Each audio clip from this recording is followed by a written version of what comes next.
O birthday ba ng anak mo at ikaw ba ay kapos sa budget, hindi makabili ng cake? O ito na yung sagot. Lalo pat hindi natin dito kailangan ng oven at mixer, kaya makatulong sa inyo talaga ito, kaya tara na. So dito para moist at malambot talaga yung ating cake, gawa natin ito ng buttermilk substitute. So kailangan natin dito ng half cup na evaporated milk plus 1/2 tablespoon na white vinegar. At ibabad muna natin ito ng mga 30 minutes lang. Ayan, pagkalipas ng 30 minutos ay medyo nag-curdle na yung ating evaporated milk. Kaya pwede na natin ilagay yung mga iba pa nating ingredients. Maglagay lang ng 3/4 cup na white sugar at 1/4 teaspoon ng asin, isang piraso na large na itlog at 2 tablespoon na mantika. At haluin natin ito para mabati din yung ating itlog. At huwag lang talaga nating tunawin ng masyado yung ating asukal ha. Para moist talaga yung ating cake. At ito na, maglagay na tayo ng 3/4 cup na all-purpose flour. At 1 teaspoon na baking powder at 1 teaspoon na baking soda at haluin para kuminis yung mixture.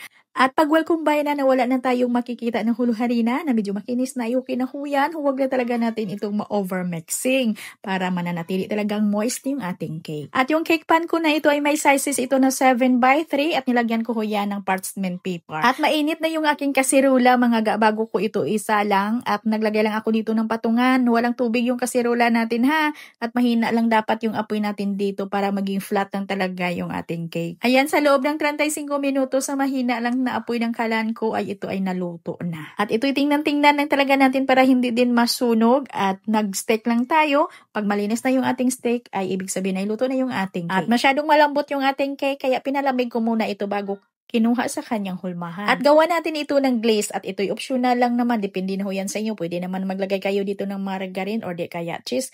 Ay nasa sa inyo na yan kung anong i-toppings ninyo dito. Ako gagamit ako ng white chocolates baking bar ng Achievers. At ito'y tunawin ko lang. 100 grams yung ating white chocolates at lagyan ko ito ng 2 tablespoon na evaporated milk. At pinatong ko lang ito sa kumukulo na tubig para matunaw yung ating chocolates at ibuhos na natin dito sa ibabaw. At naglagay ako dito ng toppings na white sprinkles candy at yung white chocolate chips.